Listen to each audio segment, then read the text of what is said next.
the end game for the bulldozer was to normalize it so that when worse things happen in the future, the Hindu right can say, oh, we have this whole history, no one ever said anything before.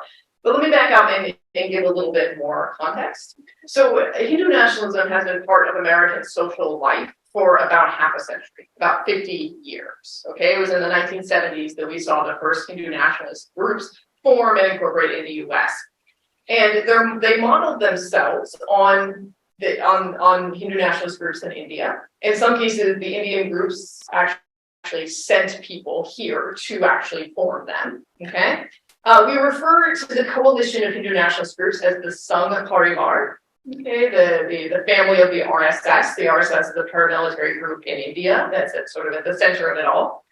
And the Sangh Parivar structure is essentially identical in India and in the United States. So they have the RSS, we have the HSS here. They have the VHP that oversees religious affairs. We have the VHPA and so forth. Okay.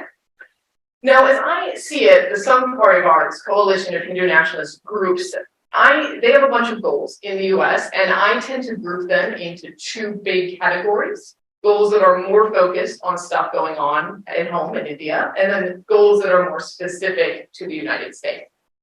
So their goals vis-a-vis India include a big one that, full disclosure, Hindu nationalist groups hate it when I talk about this. They're very sensitive about this, but a big one is fundraising. Okay, millions of US dollars are sent back to India to support Hindu nationalist activities there through various mechanisms. Indian Americans are a notably wealthy minority group, owing essentially to US policies that limit migration from South Asia to skilled migration. So that's focused on India. There are also groups that provide other kinds of support, right? So I mean, I just mentioned this, right? We have Overseas Friends of the BJP, which is a registered foreign agent in the United States. They fundraise. They also get people, like actual people, to then fly to India and campaign on the ground for the BJP. So those are some of their goals vis-a-vis India. But there's also a set of Hindu nationalist goals that are specific to the United States. The biggest one is to normalize Hindu nationalism here. Okay? And that's part of why Hindu nationalists attack scholars, is that we make it harder for them to normalize Hindu nationalism because we accurately describe it as an extremist, violent, fascist ideology.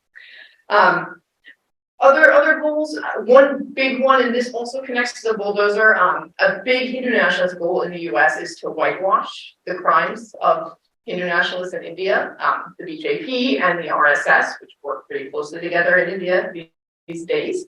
That is a job that is becoming harder every hour, as I see it. Yes. Okay, and folks, for those of you who do not follow the news related to India, it is bleak.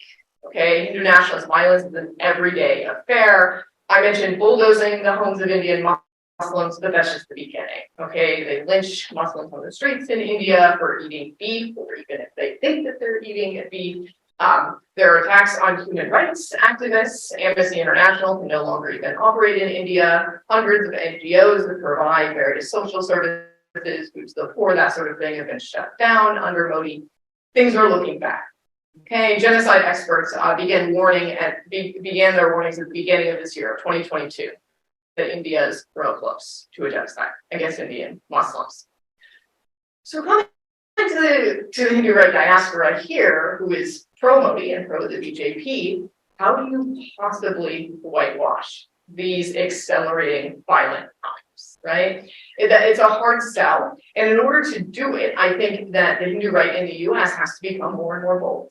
Right? There's simply no other way. So you have to get people used to it. You have to get people used to seeing bulldozers and, sort of see if you can get less informed members of the American public to buy Hindu right mythologies and their incorrect explanations and factually false allegations, right? So I think it's a sort of normalization and whitewashing. The last thing I'll mention, this is not specific to the bulldozer, but it is a key part of Hindu nationalist activities in the US, is controlling the narrative around both India and Hinduism. Right? And that's where the attacks on scholars are sort of at the forefront.